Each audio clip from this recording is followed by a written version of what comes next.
How are folks doing today? Good. It's good to see so many faces in here. So this is our fourth installment of our Fish and Wildlife Seminar Series, and the very first of the wildlife talks, so we're all super excited about that. Some reminders, this is jointly sponsored by the Wisconsin Center for Wildlife, College of Natural Resources, and our co-op unit here on campus, so we've got lots of partners. All put their heads together to make this happen. And today we have incredible speaker, Dr. David Williams from the Boone and Crockett lab out at Michigan State. So let's give David a hand.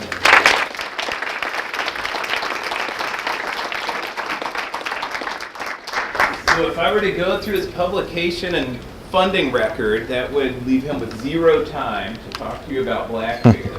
But I will just summarize by saying that he's currently working off of $2 million of active funds and grants. So that's like just what's happening right now, not a lifetime achievement, just today's reality, which is super impressive. And sort of, you know, you can go check out his pub record and be wowed and amazed, just like you will be by today's talk. But I will say that in the time I've known David, I've definitely gotten a sense of how passionate he is about being a mentor to students. And I think that's pretty impressive for somebody with such deep quantitative skills, that is still a thing of passion that they hold on to. One of the students he mentored as an undergrad is now with us as a graduate student, Callie Rush, who's out in the audience. Today was officially informed that she received the best graduate student presentation from the Wisconsin chapter of the Wildlife Society for last month's Midwest Fish and Wildlife Conference. So.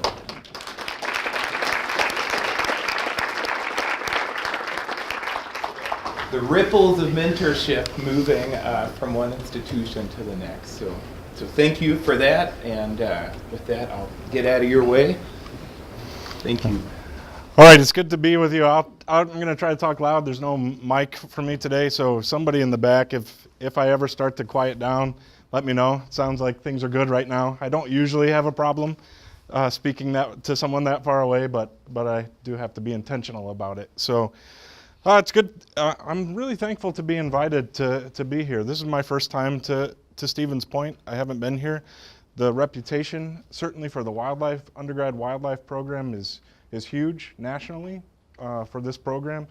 The number of students and the Fish and Wildlife Club and the representation at the Wildlife Society's national events is just always top notch. And so it's great to be here and be part of what we're talking about today. I am pretty passionate about mentoring. It's one of those funny things. Sometimes you get into science and you don't really think about your role there, or maybe you don't get a lot of formal training there. But I hope even today, as we talk through some of these ideas, that kind of stimulates some of your thinking. Not just, I love the natural resources and I want to see them persist into future generations, but recognizing we have a role to invest in other people to see that happen as well as the resource.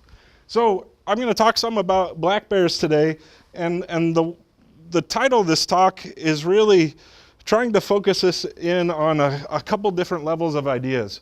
So one level of idea is at a really high level, and that is the importance of thinking about landscape context for any kind of ecological question that we're interested in.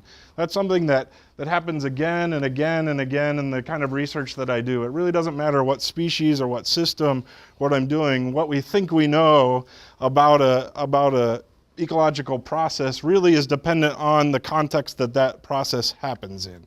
And so I'm going to do that talking about black bears today. It'll take us a little bit to get there, but that's really the focus. And so that last word there is really important.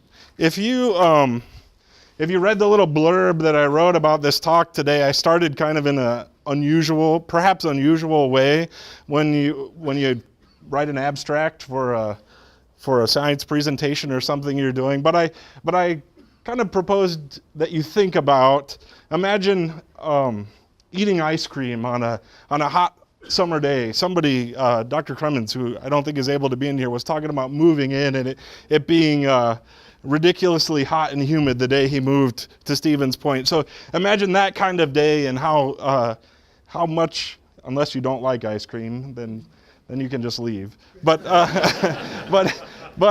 imagine your desire for that ice cream on a day like that, right? It's something that we long for. But our desire for that might change if it was a day like today and you were spending a lot of time in the field. You're probably not thinking, I can't wait to get home to that bowl of ice cream, or stop at the ice cream store, or the corner shop, which probably isn't even open this time of year, because no one buys ice cream at the corner store at this time of year. So the context changes our desire for that resource, right?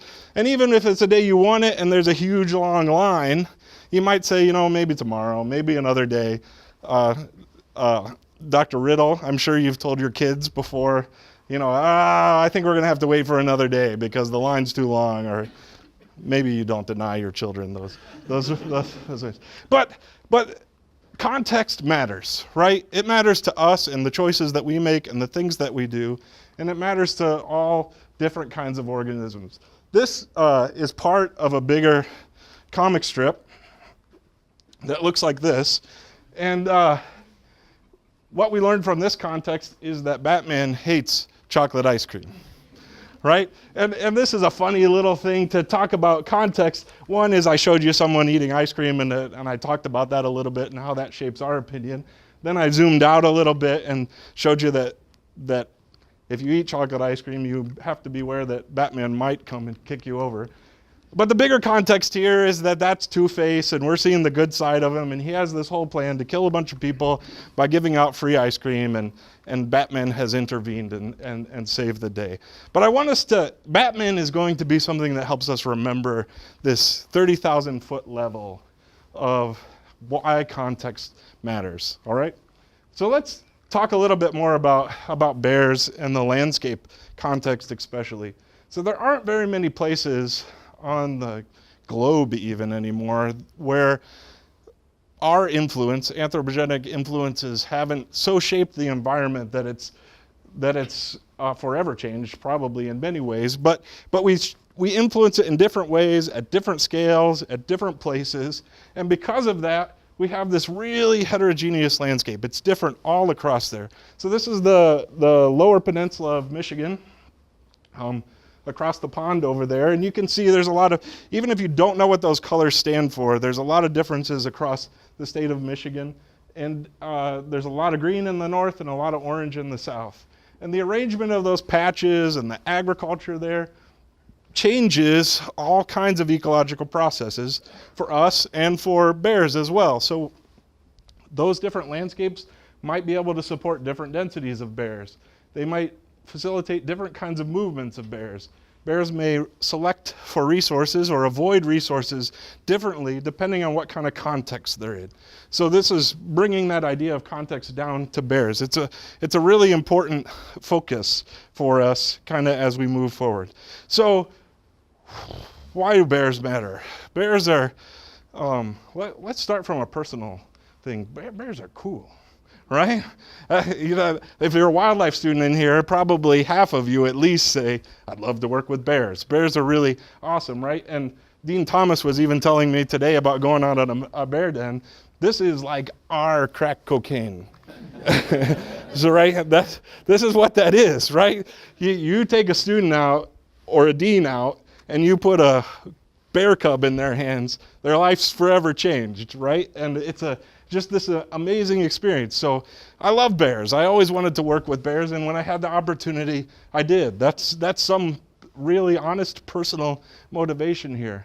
Some interesting things about bears, though, and managing bears across the big landscape, or for a state that's managing bears, is oftentimes because they're a generalist, because they can succeed in so many different kinds of landscapes, we actually manage bears for the social constraints from people is where we manage bears, not the ecological constraints for bears. And so we're not really going to go into that a lot today, but it goes to say that bears can live and succeed and experience a really wide range of different kinds of landscapes and environments. And just to give you some perspective, that range is wider than the number of bears that people will tolerate. So there's some maximum number of bears before you start having a lot of conflict. But you also have people who participate in bear harvest and things like that, and they desire more bears. And so there's some spectrum, and that's usually narrower than where bears could really exist. And so we end up managing for people. The wildlife students have heard that a lot, right? In Michigan, in the northern lower peninsula, this is, if you look at this district, this is a distribution map for black bears, and I cut out Alaska and some of the places perhaps we don't care about too much, but they show the whole state of Michigan as a potential place for bears. Well, that's not really true. There aren't bears all the way down to the line of Indiana, although you can call me on that statement in just a minute. Most of the bears exist in the northern part of the lower peninsula. And that's because that's where the landscape is dominated by forest, and you have a real hard transition in our state to this ag-dominated, and you can kind of see it even right in this area.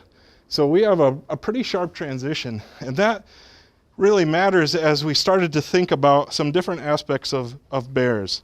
So we're gonna come down to this idea of, where are the bears? Because I'm really interested in how the landscape and density are going to influence the choices that the bears are making in this environment. And so we do have a bear harvest in the state of Michigan. They're harvested primarily through baiting, but there is hound harvest as well, where people hunt with hounds. There's a pretty good population of bears in all this area. We'll look at some ways that we estimated this in the past. These are the three bear management units in the northern lower peninsula of Michigan. And this unit by far has the most bears, not just because it's the largest, but also because it has higher densities of bears, or that's what I'm going to show you in a little bit. But it has some of the highest harvest numbers. And so from an agency perspective for the DNR, thinking about how do we manage bears and how do we manage bears well, and how do we define the boundaries of these bear management units, and how do we allocate the number of tags to this space. There were a lot of questions about how to do that, because until this project that I'm going to show you, they really only had the means to estimate how many bears there are in this whole area. Just what's the number of bears that we have there, and that's it. And they worked off that number and tried to scale that a little bit by what they saw in the harvest. But what they were really interested in doing was having estimates for each bear management unit, and maybe even at a finer scale. Let me just check the next slide before I decide what to tell you about next. So one of the things that motivated this work was the sense that the population of bears in this area was expanding to the south. So there's a number of cases where bears were ending up down in Muskegon, down in Dansville, which is not even on the map. And in 2015, Scruffy, the bear from Michigan, made it all the way down to Indiana, ended up being euthanized because he was causing lots of trouble down there. But that's a pretty big dispersal. It was the first time they had a bear in Indiana in 144 years. And so that motivated the DNR to start saying, okay, what's going on with our bear population? What's going on through time? And so they needed to know numbers, but they also needed to know, if this bear population expands, what do we expect to happen in the south? And so that kind of led to some questions that I'm going to talk about today. These questions are kind of framed from a management perspective in a sense. We could twist them a little bit and think about them from a more science or ecological perspective, but they really wanted to know, look, we've been trying to estimate the number of bears in there. Can we produce these estimates for each bear management unit? Can we come up with spatially explicit estimates of density? So where density is really high, where are they low? How is the landscape shaping that? Tying that to the ecological drivers for density. What is it about the landscape that promotes high densities of bears? What's it about the landscape that causes low densities of bears? And really, honestly, there's a part to this where I'm not going to dig in too much, but I am Associate Director of a Quantitative Wildlife Center. And so I have some real interest in how do we apply new statistical techniques to data that we already have. And so we're going to start kind of with this top part. And we need to start with this top part to be able to get back to the context question. All right, so I want to know about density because any of you that have had any kind of ecological class know that theory says density should shape ecological processes, and it should shape habitat selection, it should shape movement, it should shape all kinds of different things, and so we need some way to estimate that. So we'll start with this first part here. So what we used was some data that was already being collected by the DNR in the state of Michigan. In order to estimate their population, they were using a capture, mark, recapture method. And that just means they needed some way to identify unique individuals and know how often that individual showed up through a season. And they could use that to estimate how many animals they see and how good they are at actually seeing them or detecting them. In this case, seeing them was either through harvest or through hair snares. So they put out a baited corral, in a sense, 3 or 4 trees with a couple strings of barbed wires around it. When a bear goes to the bait, they have to step over or through this barbed wire. It drags hair off of them and leaves a hair sample which they could use, test genetics. Now you have a unique identifier of what that animal is, right? And so they had been doing this in the state for a number of years. They've done it for 4 times now. They're getting ready to do it again this next summer. But they were using that to produce a single estimate for the northern lower. They also had harvest. We looked at those 3 bear management units.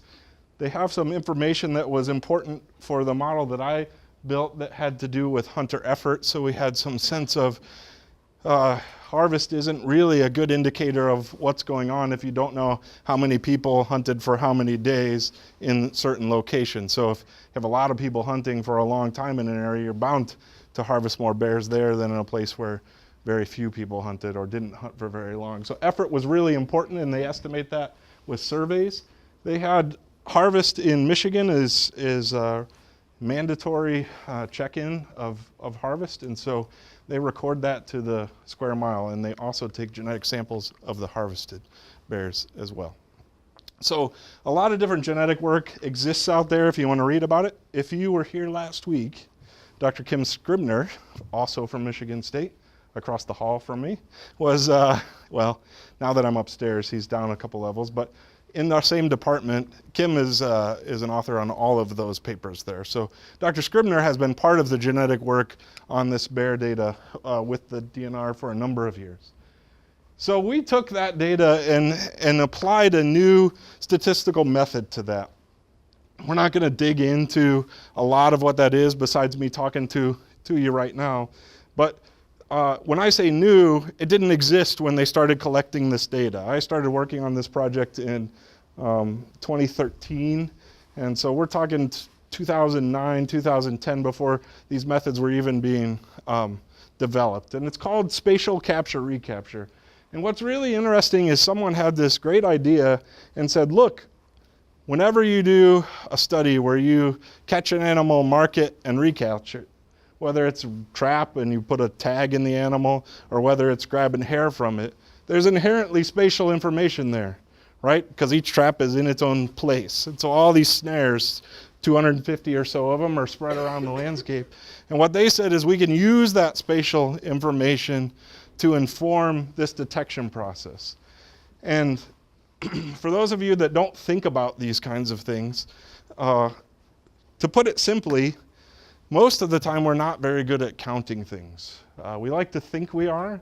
We like to think we're perfect at it, or that the objective should be to go out and count or survey or census every single animal. That's not necessary, and we usually can't even accomplish that. It's important to understand how good we are at detecting. That's what's more important actually than identifying every animal. And so these models have kind of 2 parts to it. They have an observation process that they're modeling, which is spatial, and that there's this basically, your probability of detecting animal is a function of how far you are away from the trap, or in this case, the snare. What we did that's kind of unique, so snares are a real thing on the landscape, right? They're out there in the woods, and it has some probability of detecting a bear that decreases the farther and farther the bear is away from that snare, because it's just less likely, he or she is less likely to encounter that snare or be drawn into it. This model, if I was captured at this snare and a snare that's up there and a snare that's over there, then I can use that information to kind of figure out how far away can we detect bears from and fit a curve to that. What we did was harvest is a little different. So to put harvest into these models, we created pseudo detectors. So at the township level, we put an imaginary spot out there, all right? And if a bear was harvested in that area, it was detected at that imaginary snare, and we use that to kind of fit this spatial information. So that's how we built harvest into these models. For those that care about that or have worked on that, that might be a little bit interesting. For the rest of you, you're saying, okay, let's get on with the bear stuff, right?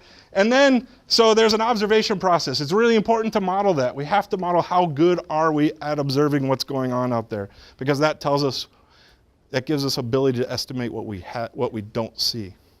And that's not magic, right? If I see 50% of something out there, then I know that I need to double how much is my count to estimate how many is out there, right? And so we have to model that explicitly. And then we also have this state process, this ecological process that we're interested in modeling, and that's density. And we want to say, what is density a function of, and how does it change across the surface, and what are the things about the landscape that might drive that?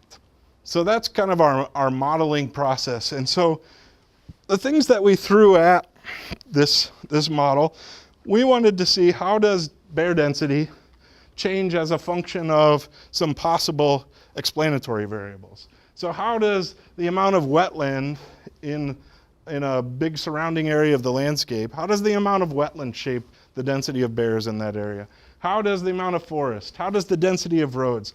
The agency was really interested in the effect of hunting on density, and so we included some things about the amount of land that's open for public hunting in an area, thinking that that might drive bear densities in specific locations. And then we also looked at what was the harvest in that area, in that landscape surrounding these snares or all across the landscape. What was the harvest last year? And does that tell us anything about the density the next year?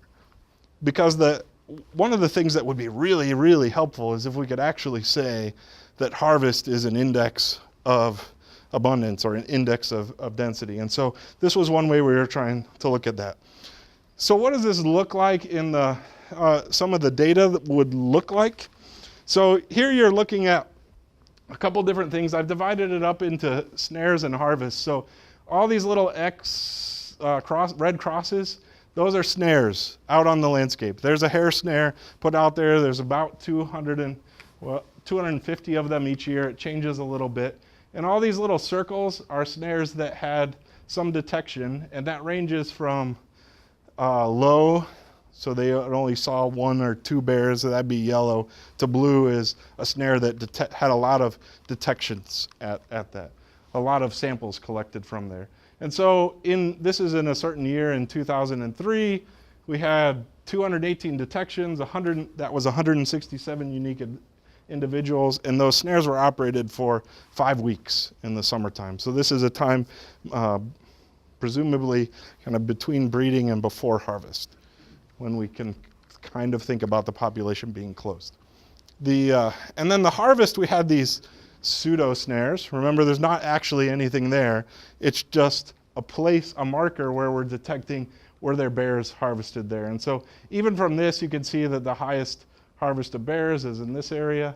The snares also detected the highest number of bears in that area of the state. So this is data that's going into those models.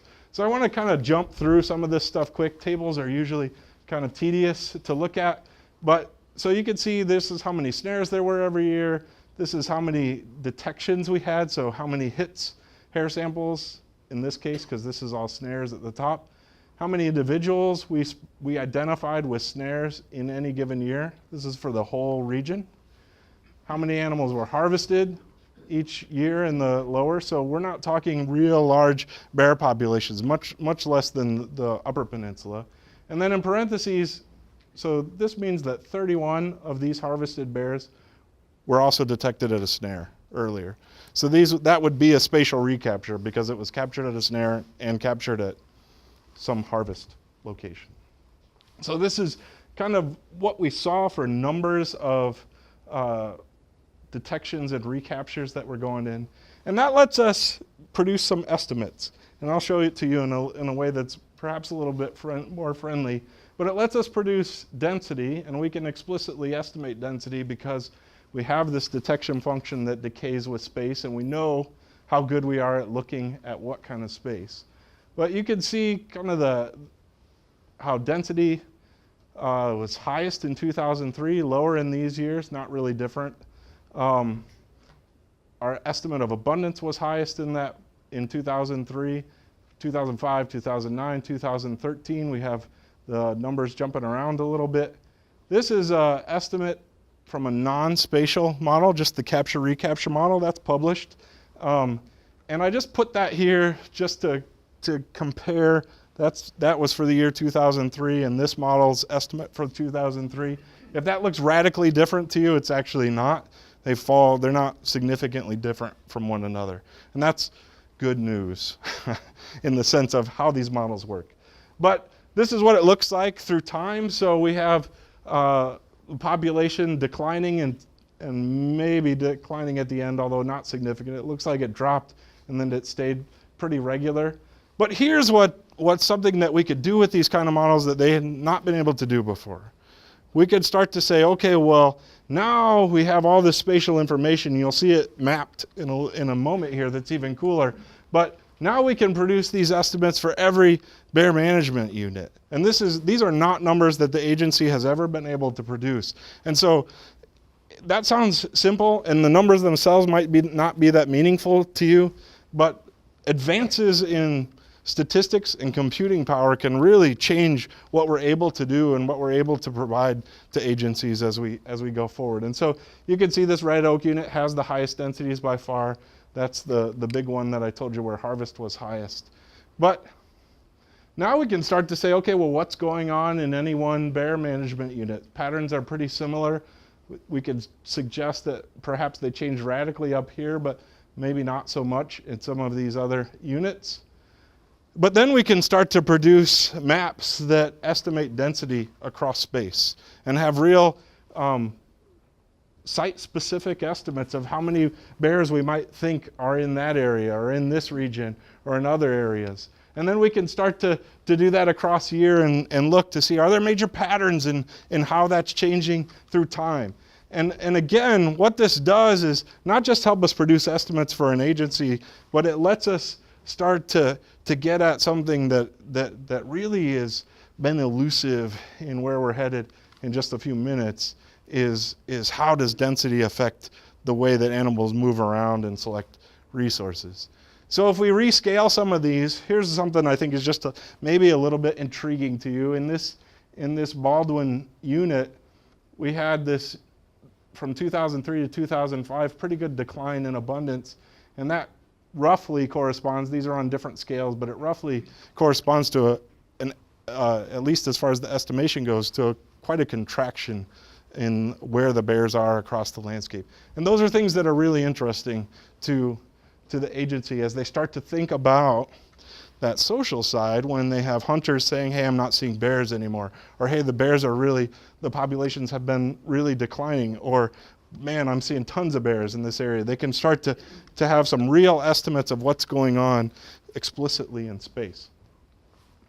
So one of the things that we were really interested in was, okay, so what drives density? What drives the density of bears across the landscape? And I showed you those explanatory variables, those covariates that we had before, that were kind of how much wetland is in the surrounding landscape. So that means big home range size of bears. How much of that is wetland? How much of it is forest? How much of it is open to public hunting? how much of it is, how many bears were harvested out of there last year.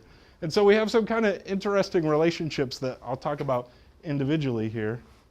So for wetland, you're going to have to take my word for this a little bit because these variables are all, so if you look at this, you would say that doesn't make any sense to me. The amount of wetland is 0, 1, 2, 3, or 4. That's because these are standardized. So I'll translate this all for you. But what I want you to see is, so here's when density is at its mean. So density of bears is above average, significantly above average, this part, whenever the amount of wetland on the landscape is more than 40%. So wetland is one of these important drivers of bear density, and it's higher the more wetland there is, but it gets more uncertain as we get to areas with a lot of wetland. And there isn't any place in this landscape where it's 100% wetland at these large scales. So, but a lot of wetland drives above average bear densities. No surprise here, a lot of forest. This is a often considered a forest obligate species, black bears. That's where they are. They're in the forest, right? And so areas that are more than 50% forest, that's where the above average densities are. Some things that are really interesting, I think, is kind of this response to area of land that's open to public hunting. So here we have kind of this optimum zone. Densities are highest when about 30 to 60% of the landscape is open to public hunting. That number itself might not be interesting, but I think this part is interesting. So when we have more than 60% of the landscape open to public hunting, densities really decline in that area of the landscape. That's pretty interesting. It suggests that access to land changes bear densities, that we're having some impact on that. I think an interesting story here is it's really uncertain what's going on at lower levels of public land. And so you say, okay, well, if that's true, shouldn't it be high? Well, no, not necessarily. It just means that there's real different dynamics going on when not much of the landscape is open to public hunting. That means you have a lot of private land there, right? Some of that private land, no hunting of bears is happening. Some of that private land, especially where these bear densities are high, are what we call club country. Those are private hunting clubs where people are definitely harvesting bears from that area. So there's a lot of uncertainty in this zone. Sometimes it's above average, sometimes it's below average. It's not a good predictor down there. But this is one of the pieces that I think is really interesting. And then this, I was actually really surprised by this. So maybe it's obvious and it's not that big a deal, but the harvest in the year before is a direct relationship to the density of bears in the following year. And all that means is areas that produce a lot of bears for harvest have a lot of bears. Maybe that's simplistic, but it suggests that we can use harvest as an index for abundance. And that's really useful because then you don't have to know anything about these fancy models or running those things. You can say, okay, what's harvest in this area? Is it high? We probably have a lot of bears there. And some of you are thinking, well, no duh, what do you have to spend a bunch of money to do to this? It's not that obvious because there's so many other things that could be going on that have to do with hunter effort, that have to do with all kinds of things that it's not as obvious as you might want to think it is. So one of the things that's really powerful about these spatially explicit capture-recapture models is that it gives us those maps of density across the landscape. It lets us estimate the abundance of bears specific to management units to start to look at spatial dynamics and abundance dynamics. It lets us evaluate kind of how perhaps some insight into the role that hunting and access to hunting is playing for bear density, and like I just said, allows us to start thinking about harvest as an index for abundance. I want to bring us back to these questions because all of this, what time are we at? Okay, we're good. All of this sets up what I really wanted to do, which was kind of get to this part and say, well, how does variable density and how affect response to agriculture? How does, as bears move into this southern area that's dominated by agriculture, what do we expect? How are they going to respond to that? Is their behavior going to be different? And so Now that we know density, we can set up this part. And so Batman is back to remind us about this 30,000 foot level idea. And honestly, if you don't remember all the details about bears, I really want you to take away this idea that every single ecological process that I study, that I investigate, that I learn about, whatever it is, I have to think about that in its context, in its historical context, its evolutionary context, and its landscape context. We're going to talk about that, and density as well. So Batman's just to remind us. You'll remember Batman. I promise you. Someone will ask you what the talk was about, and Batman, you'll remember. So we have some really interesting information now. We know what the land cover is: forest, ag, developed areas, water, and now we can map density across the landscape. And we can start to say, how are these playing together? So when we think about resource selection, how many of you, we've been sitting for a while, how many of you have learned about resource selection or resource selection models in a class or something before? Okay, so I'm not surprised by that. Wildlife students have seen that. This is we'll talk about this idea here. So a bear has to make some decisions about resources. Resources are out there.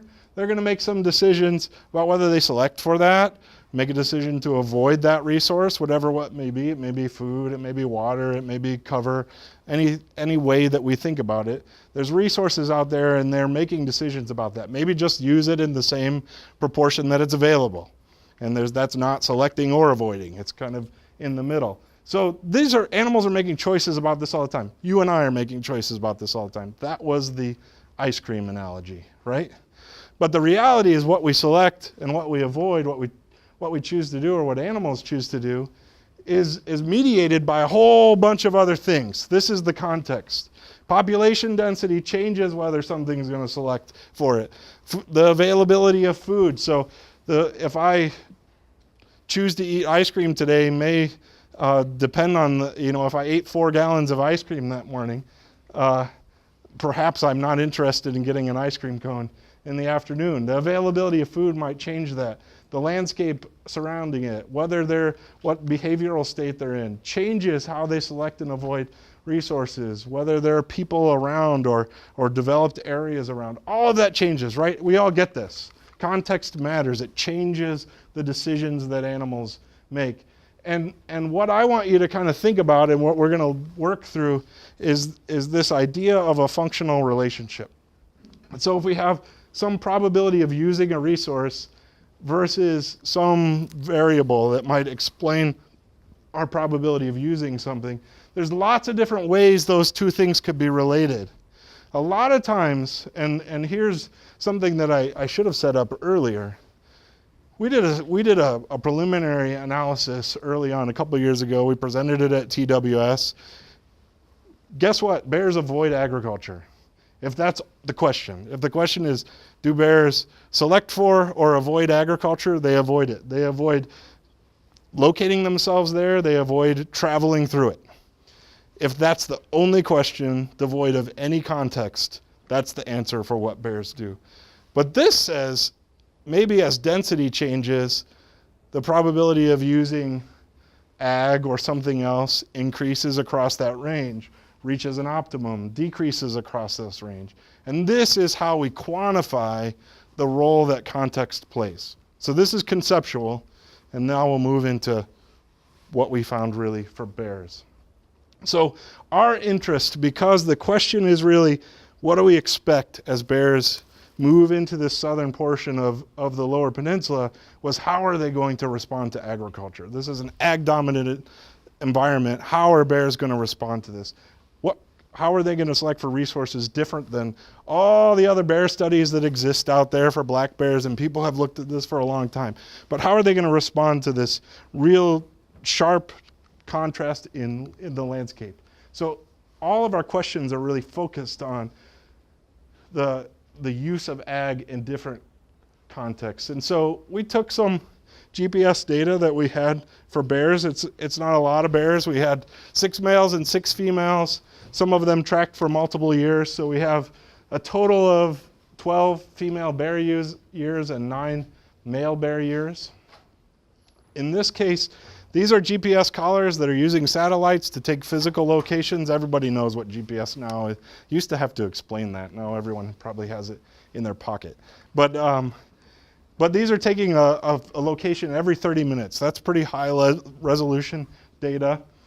That means we had a lot of locations for these bears. And in this case, we're going to look at males and females separately.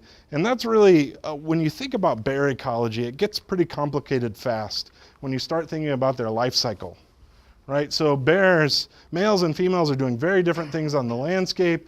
Females are raising cubs, keeping them with them for an additional year. Most of the females in this study, this is probably important, had cubs with them. So that affects how they choose to use resources. So we modeled these separately. So what a resource selection function or resource selection analysis does, for those that didn't raise their hand earlier, is really compares use to availability.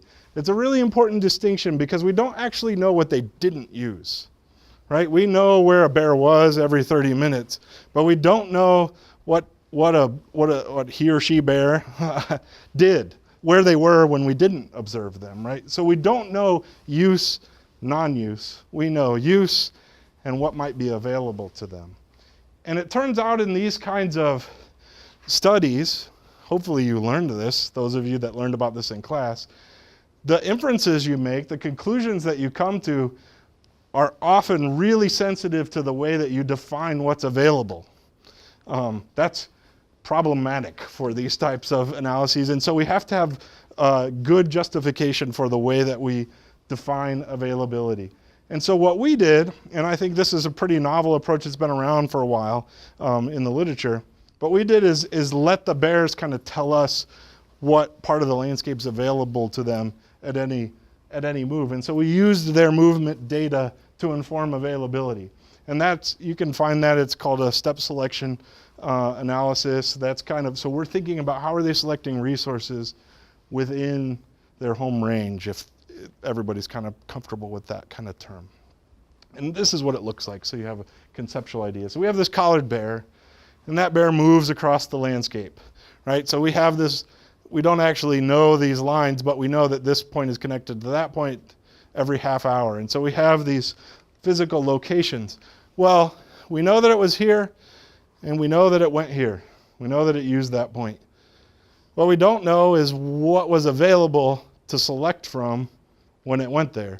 And the way that this step selection process works is says, okay, well, let's use all the other information about how far they moved in 30 minutes and how tortuous their path, tortuous, not torturous, but how, what their turning angles were like. Did they tend to go straight? Did they tend to turn around a lot? And use that information to pull from distributions, define availability, and say, okay, well, based on what all these moves of the bear, here's a sample of 5 things they could have done.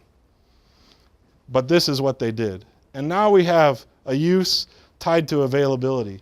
And what's really cool about this way of defining availability is that it recognizes that you could have fantastic, like the honey bee pot is right over here, right?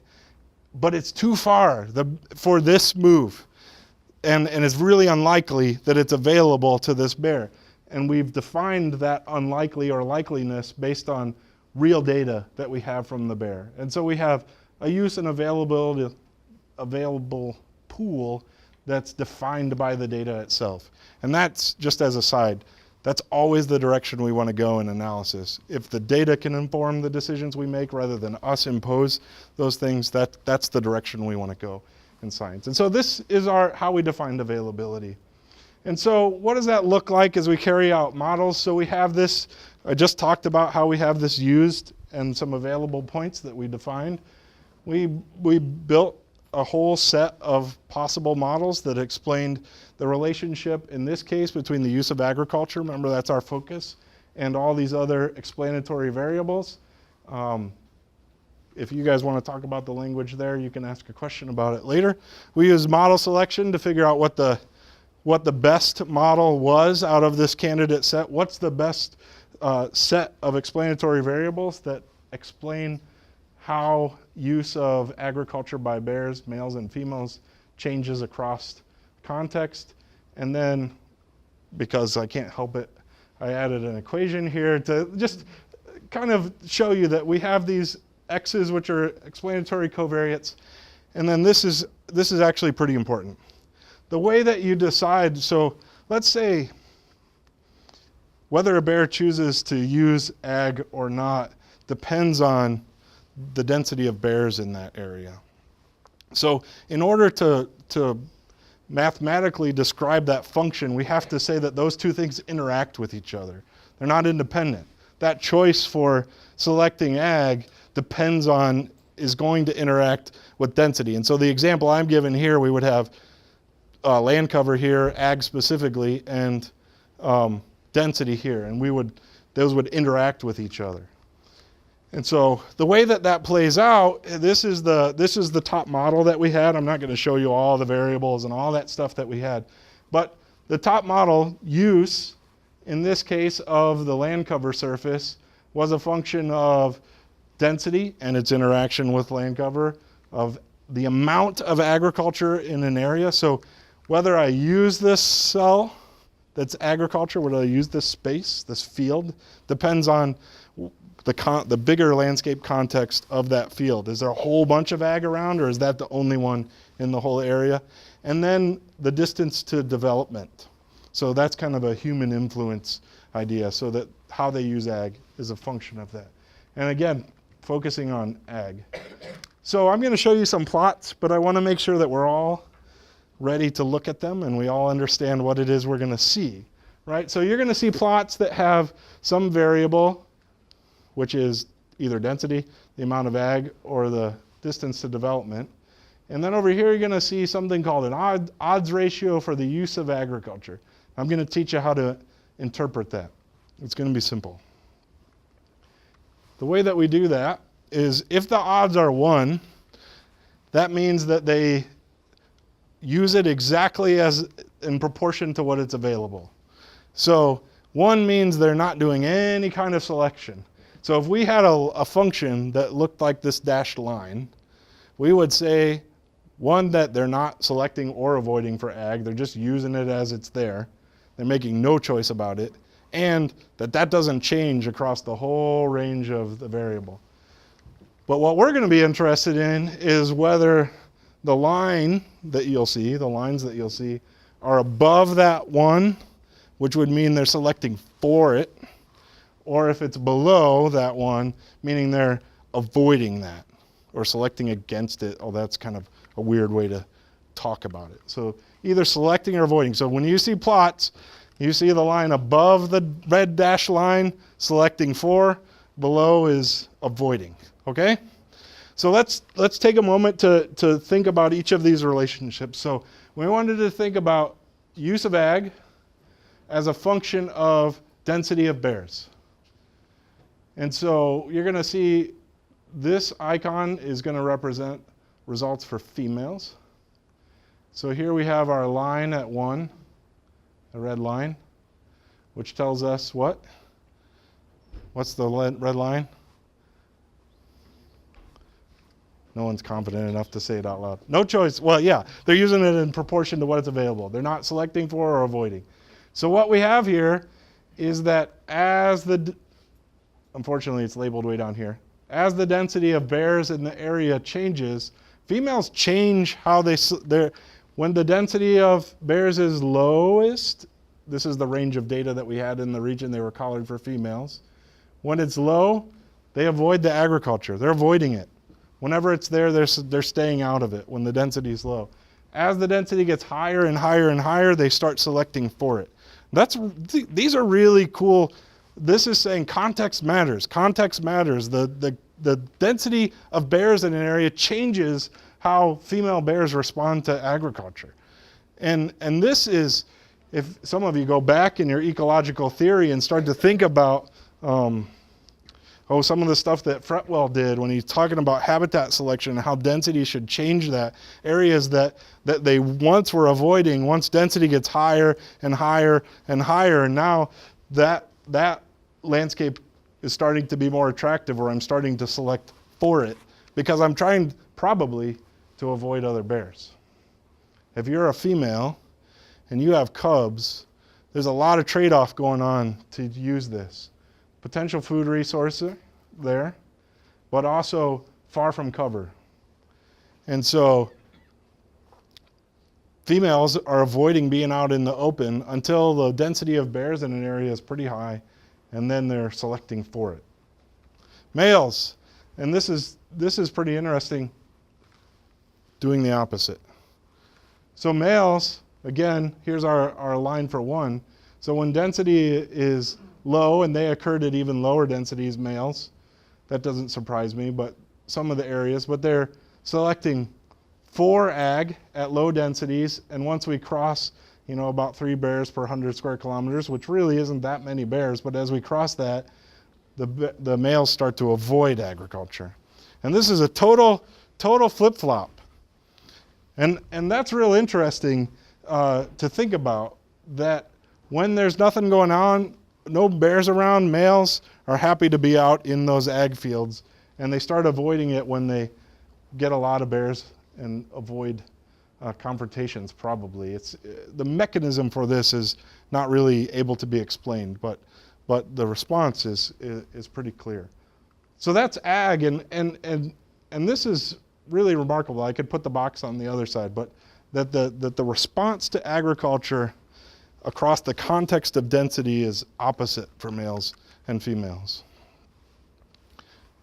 So let's talk about how they respond to ag given the amount of ag that's on the landscape. So if you wanted to think about extremes, maybe there's a field of agriculture and it's the only field anywhere in the area, or it's almost all agriculture and you have the same field but it's surrounded by lots and lots and lots of other fields. That might be one way we think about how they use ag as a function of ag. And for those of you that study this stuff, I don't want to get too far ahead of myself. For those of you that study this stuff, that's kind of the purest form of what we would call a functional relationship, that the response to it changes kind of as the availability of it changes.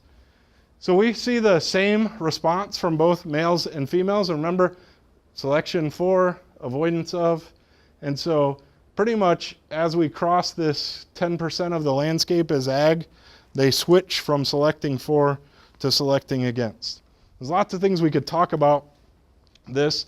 One way is that 10% might kind of represent the ideal amount of agriculture on the landscape for a bear, because when that much of it exists, they're not avoiding it, they're not selecting for it, they're not seeking it out, they're also not avoiding it. It's just kind of part of the one component of the ideal habitat for them.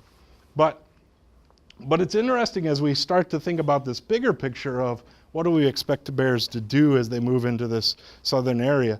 Well, whether we start seeing them in fields, whether they start potentially being a source of crop damage and things like that, really depends on that field's context, right? And so if it's the only one around, it's likely to be selected for by bears. If there's a lot of ag around, they often are avoiding the agriculture. And that would mean that probably forest is limited at that time as well. So let's talk about development, because this is kind of where we play a role in the amount of agriculture as the source there. But we were interested in, does how they respond to ag change whether they're near a developed area on the landscape, towns and things like that, or if they're far away from it. And so same response, males and females, same in that for each sex.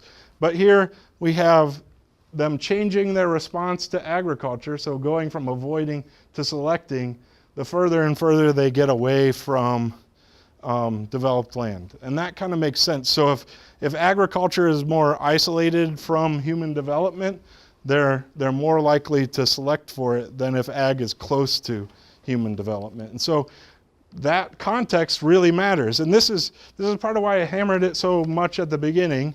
And I trying to use Batman as a a way to remember that Batman and how he hates chocolate ice cream, is that is this idea that where the ag occurs changes how bears respond to that, and so they're avoiding it until they get further away from development.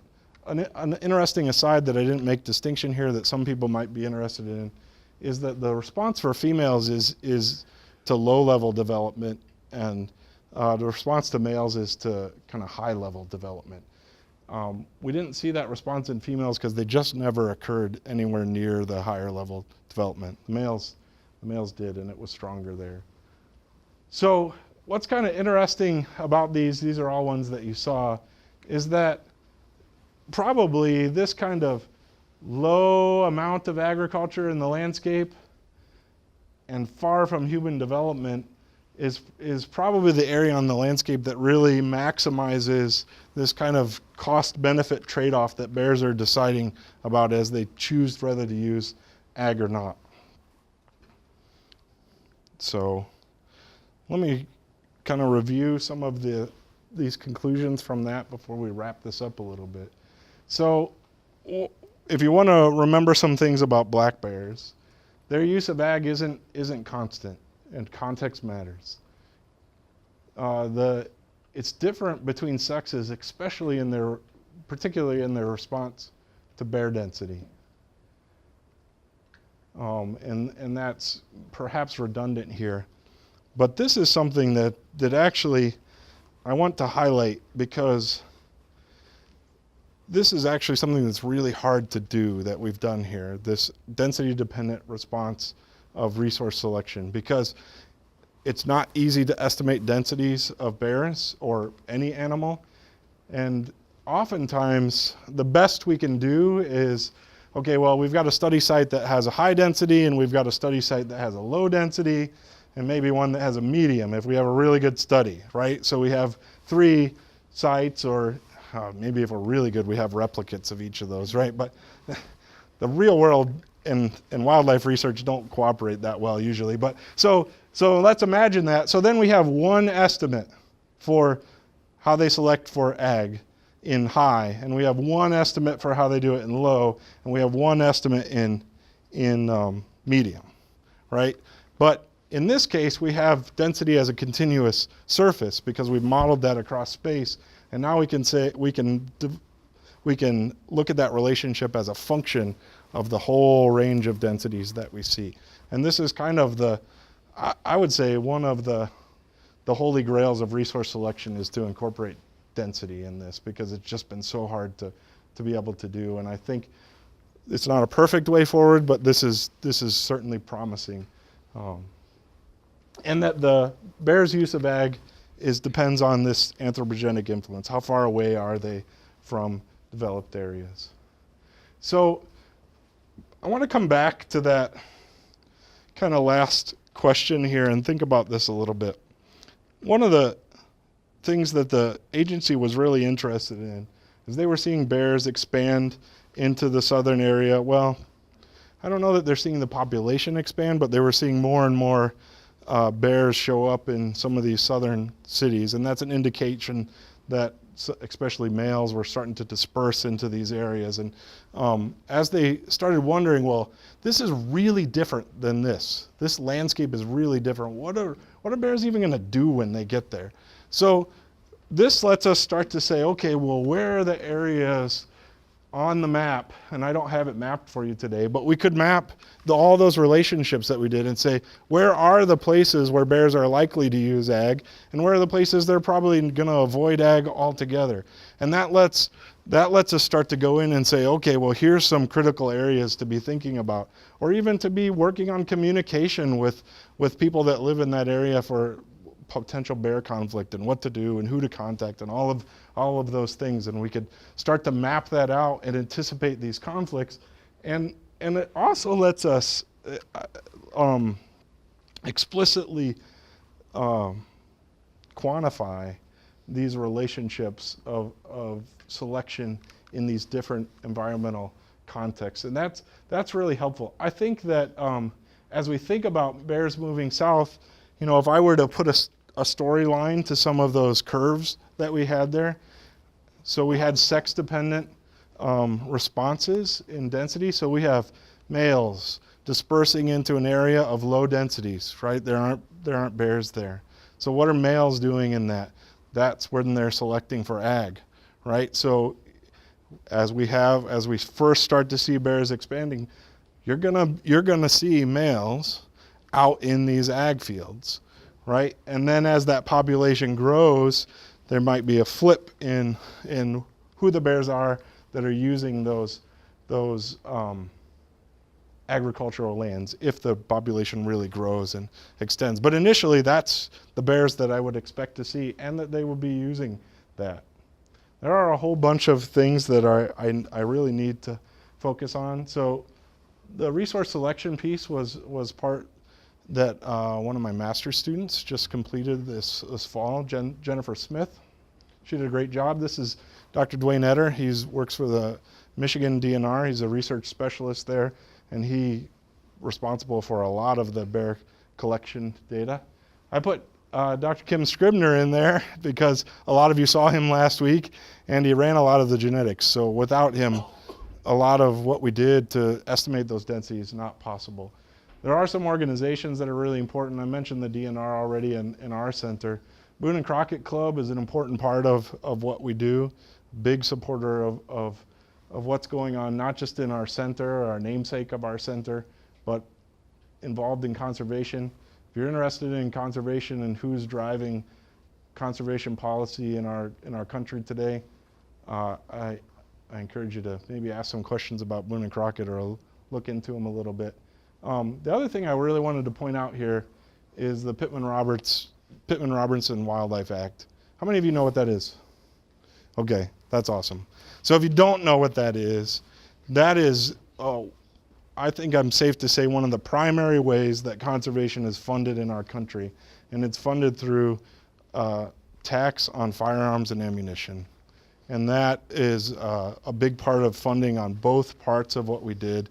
It funds a lot of research, wildlife-related research. It's distributed to states based on hunting activity. So Wisconsin and Michigan are very high on that list, receive a lot of funds. With that, I'll remind you that Batman hates chocolate ice cream. And hopefully that reminds you that whatever you study, whatever you're doing, whether it's bears or something else, that you at least take some time to think about how the landscape context or how the other contexts are influencing whatever question I'm asking, or what context, how context affects the inferences that I'm making, that they really are dependent. And maybe that's a hard lesson. The answer almost always is it depends. And some of you that are undergrads, you're learning a lot of things that are true most of the time because we have to generalize things to learn, right? But then context really matters. And in this case, for bears and how they respond to agriculture, it really matters. So with that, I'll take some questions if we have time. I think I've used an hour, but. I'm wondering, when you showed that the females were more apt to, as density increased, to use agriculture, is it not just density, but the fact that they're avoiding males? Yeah.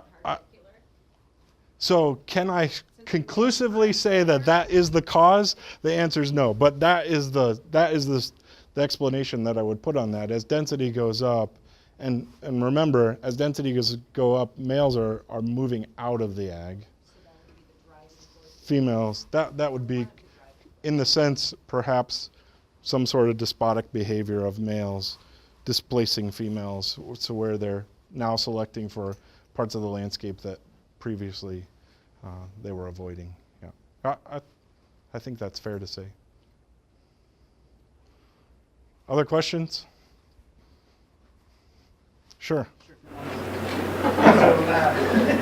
when you're talking about density and portion of public land, Yeah. right? So you had sort of that peak in the middle, I think it's 36%, somewhere in there. Yeah. Decline. On the left side of that, I think that's driven, or maybe driven by the fact that there's more public land and there's a lot of development. Or do you see that pattern? I think that's a good question. So if you can't hear, the question had to do with this relationship between density and the amount of the surrounding landscape that was open to public hunting. And the question really is about this part. And so, just so I say it right, you're wondering if a good proportion of this includes developed land. Like urban areas. Yeah, it might be possible. I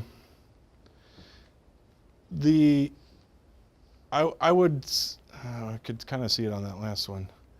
I'm No. trying to look at your density maps, but I don't know Michigan now. So there's not very much developed land in that area. So there's a little town there, a little town there, but that would be my reason for saying I don't think that's probably what's going on, because there's very little developed parts of the landscape, or heavily developed at least.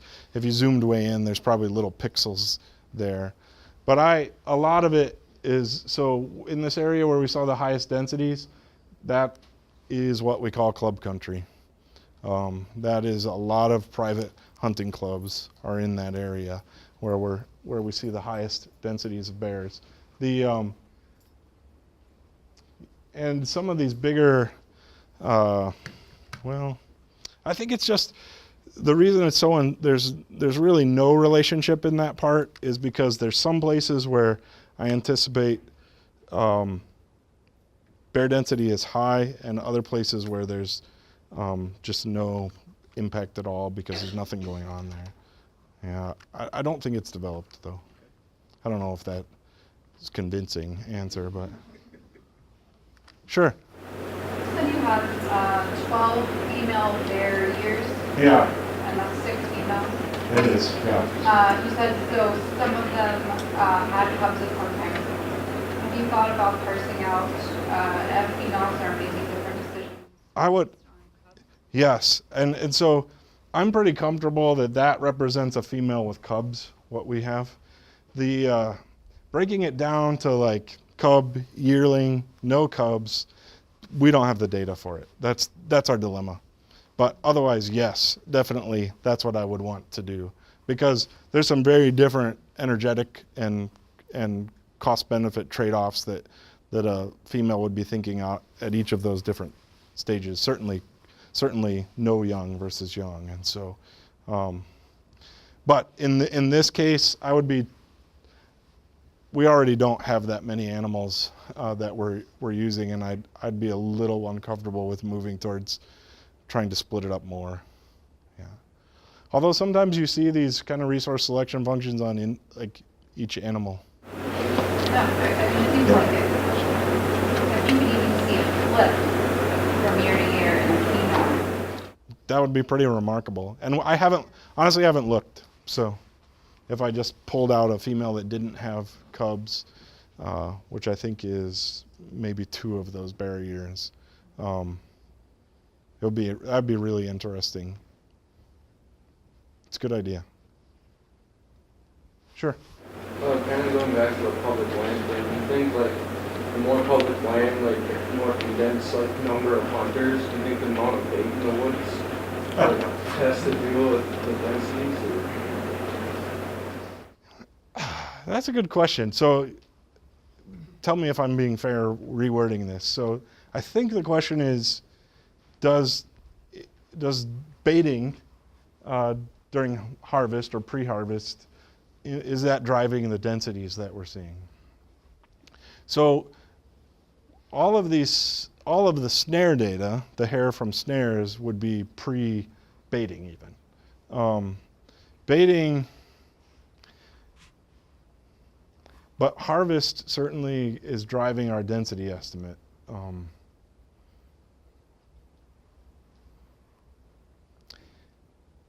So there's 2 ways to answer that question. One is whether I think it's driving bear densities generally for the whole population. And that probably not, because baiting doesn't occur for that long of a period of time. It's pretty restricted to 2 weeks before they can hunt, and then, the pretty short hunting season, and then it's done, and there's no baiting after that. Now, that's kind of a cheap way to answer it, because there's also, does baiting affect the density estimates of my models? And that's a little bit different thing. And I suppose it's possible.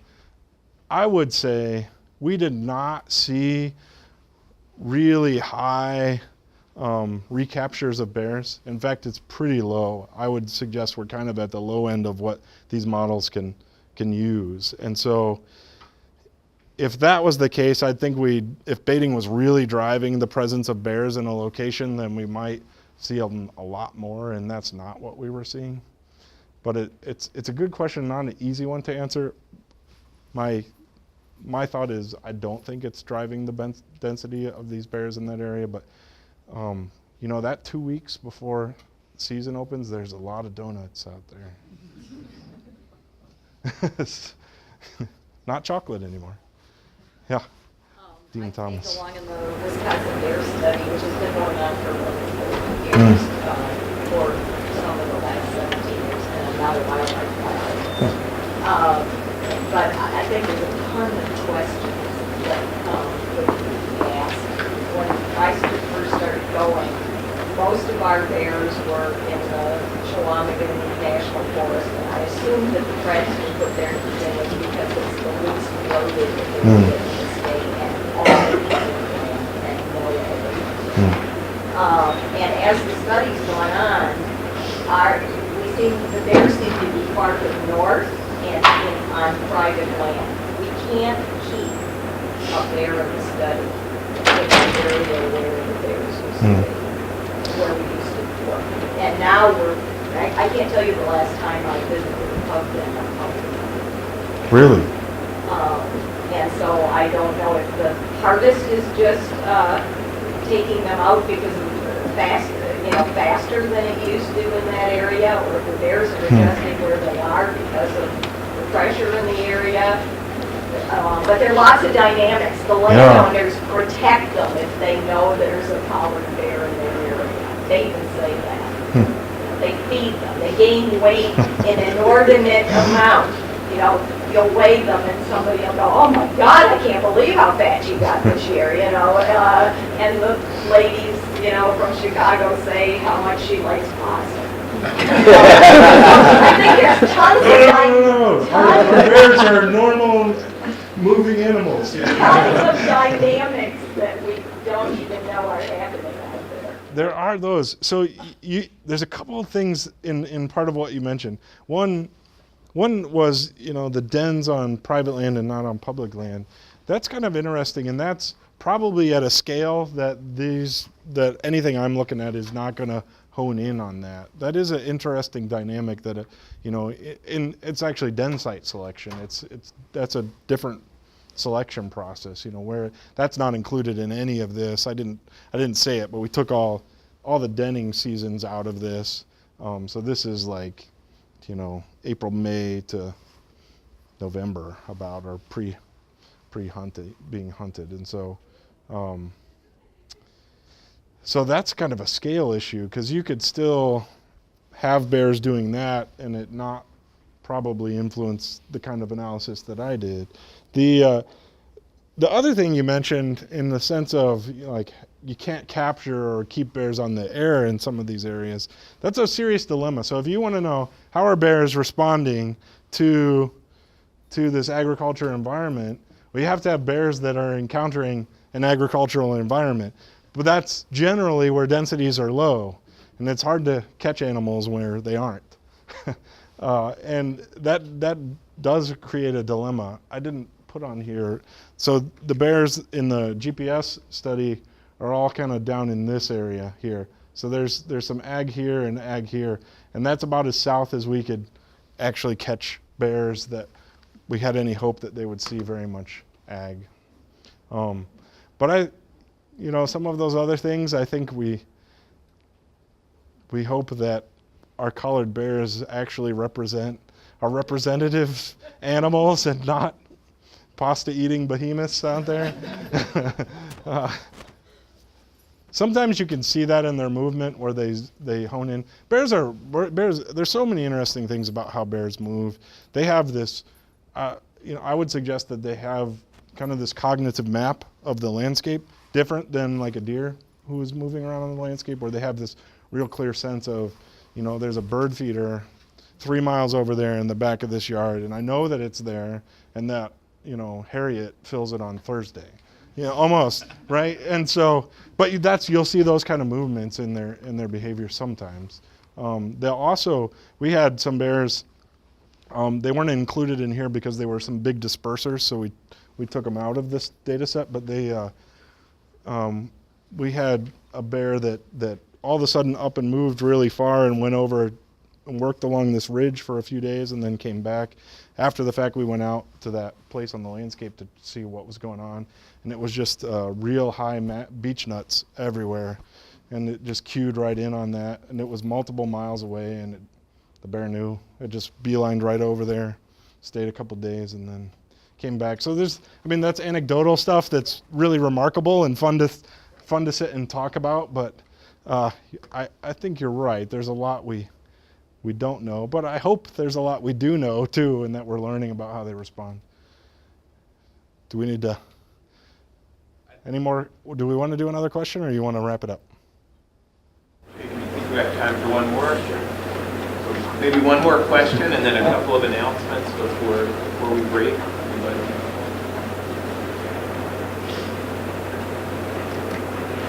So what about maturity? Like bear maturity selection for agriculture, take some older age bears, would they, and they haven't been introduced to agriculture, and they can move into variable ag, would they prefer to stay away from it?